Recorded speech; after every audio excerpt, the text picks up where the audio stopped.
Well, this took longer than some people hoped for, didn't it? I made that straw poll a while back, but stuff happened, and after being lazy and playing Monster Hunter 4 and more laziness and trying to think of more excuses, I finally finished writing this damn script.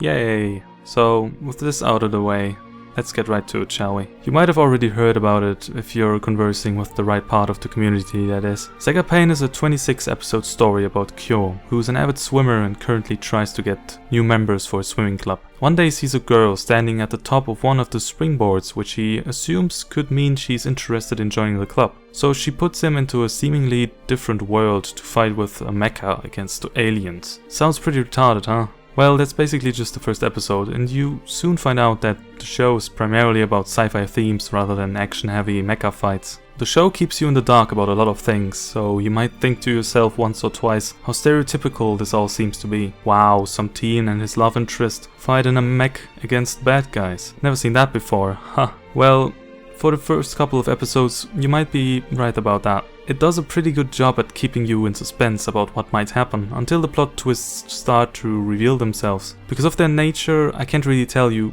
too much about them, but I assure you they're worth it. For now, all you need to know is that the show will remind you heavily of movies like The Matrix in certain aspects. It's not like you won't see them coming if you pay attention while watching though, since these twists are well foreshadowed and never feel out of place or like they come out of nowhere.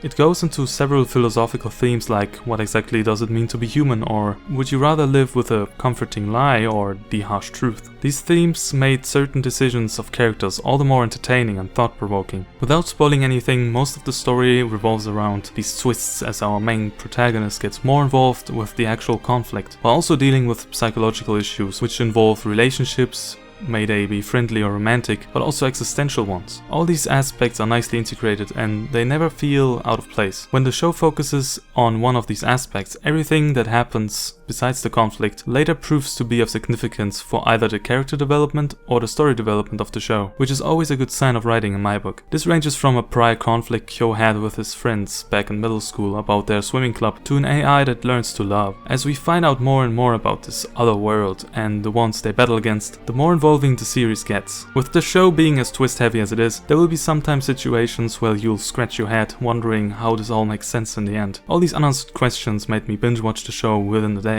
I was glad to find out that every single one of these questions got answered with little to no info dumping. The fights themselves though, well, the fights are never too long, nor are they very exciting or even well animated, which can be a bummer for mecha enthusiasts, but this didn't really bother me too much. Character-wise, the show starts off simple, somewhat similar to the story. Most of them seem to be bland and one-dimensional at first, but as the show develops and grows in complexity, so do the characters.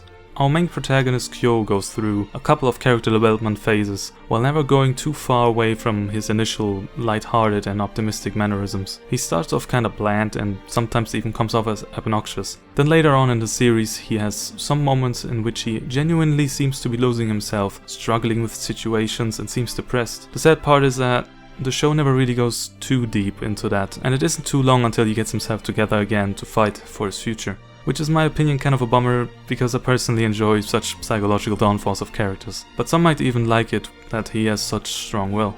He certainly seems like a different person after some revelations about his past, and the way he acts after certain plot twists in the show. As the main protagonist, he most certainly fulfilled his purpose. Then we have our second main character, Ryoko. She's Kyo's childhood friend with a knack for film and stuff like that. The importance of her to Kyo's character development grows more apparent the more the series goes on, and she gets into some pretty harsh situations without ever losing herself to pessimism or worse. Her past, which she shares with Kyo, is a key factor of why she is so important, and in return results in excellent character drama which never goes overboard. So you won't get any cliché melodrama here either. The third main character, Shizuno, also has a connection to Kyo's past in some way, but in very specific ways which all boil down to certain existential themes. She loses screen time after certain events, but later offers some decent depth in relation to Kyo and her own identity. The rest of the cast is fairly good, with all of them having a key role to the plot in some way or another. Some more than others, but you'll probably remember most of their faces and respective roles at the end of the anime. Now it's time to discuss the animation, and oh boy. It's not one of the strong suits of this anime, I tell ya. Like I said, the mecha fights are pretty bad in CG, and generally aren't well choreographed either. The rest boils down to either average or, hey, at least it looks better than the mecha fights. Soundtrack wise, I found the OP and ending kinda forgettable. You got some good tracks here and there, but I wasn't exactly rushing to find the OST on YouTube after having finished the anime. I may really listen to it again for this review, though after listening to it on its own, I have to say it's not bad, it's just average. The best tracks made me feel like I heard them somewhere else before. And no, I don't mean while watching the anime itself. Most of them just don't sound very original to me.